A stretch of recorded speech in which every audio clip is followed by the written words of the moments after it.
Fakta tentang Banser yang mulai dilupakan publik. Barisan Ansor Serbaguna Nahdlatul Ulama atau disingkat Banser merupakan badan otonom NU dari GP Ansor. Banser adalah institusi yang selalu mengklaim sebagai lembaga yang siap untuk berada di barisan terdepan dalam pengamanan NKRI. Seperti apa sih fakta-fakta Banser ini?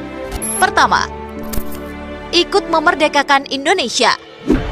Banser dibentuk pada tahun 1924 oleh Kiai Haji Abdul Wahab Hasbullah dan para pendukungnya bersama Laskar Hizbullah dan beberapa kalangan pesantren saling bahu-membahu mengusir para penjajah.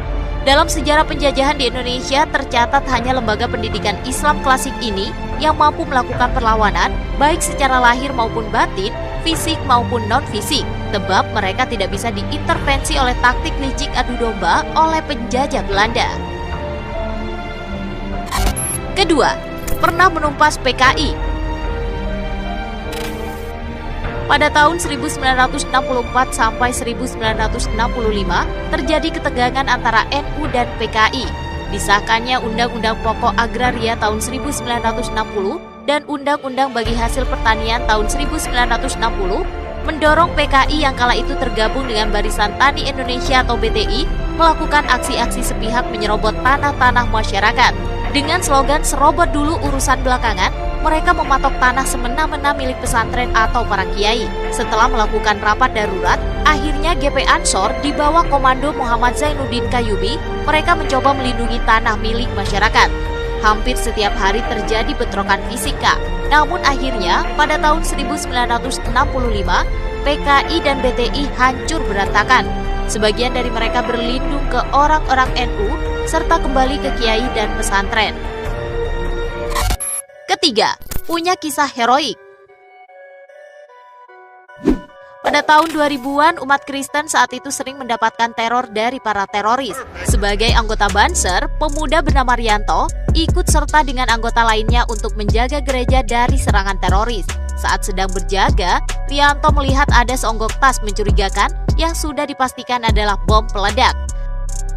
Tanpa pikir panjang, Rianto kemudian berlari menjauhkan tas tersebut dari lingkungan gereja dengan cara melemparkannya ke dalam selokan.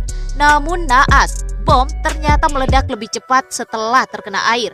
Tubuh Rianto terlempar hingga puluhan meter dan akhirnya tewas. Keempat, berlatih ala militer. Sebagai upaya untuk membina mental dan fisik, para anggota Banser juga melatih diri menggunakan dasar-dasar militer. Tak hanya itu, Kak, mereka juga memiliki upacara pembaretan yang harus ditempuh dengan cara mengatasi setiap ujian dan rintangan yang ada. Setelah mampu melewati beberapa ujian, yang terakhir para anggota harus mengikuti ujian fisik dan mental semalam suntuk atau dikenal caraka malam. Sebenarnya latihan ala militer juga sempat dilakukan Banser saat konflik dengan PKI. Bahkan mereka digembleng keras 3 bulan lamanya oleh Raider, Kodam, Kodim, hingga RPKAD. Kelima, menjadi organisasi yang bersifat keagamaan. Dalam prakteknya, Banser telah menjelma menjadi organisasi massa dengan basis yang kuat. Kelompok ini berfokus pada aspek kebangsaan dan bela tanah air, di mana mereka menjunjung nilai-nilai ideologi Pancasila yang menjadi dasar Indonesia. Tak heran ya Kak, jika mereka kerap menjadi yang terdepan untuk membentengi masyarakat dari pemahaman-pemahaman yang menyimpang dari nilai-nilai Islam maupun wawasan kebangsaan. Banser tersebut juga kerap digunakan membantu para anggota Polri dan TNI untuk menjaga keamanan saat menjelang perayaan Hari Besar Agama Islam dan kepercayaan lainnya. Walau sempat ada kritikan tajam hingga petisi pembubaran, namun nyatanya Banser tetap berdiri hingga saat ini. Pengalaman dalam menjaga keutuhan NKRI sebelum Indonesia merdeka telah menjadikan Banser sebagai organisasi luar biasa. Di bawah naungan NU, Banser siap selama 24 jam, siap merapatkan barisan untuk melawan pengganggu ketentraman bermasyarakat, beragama, dan berbangsa.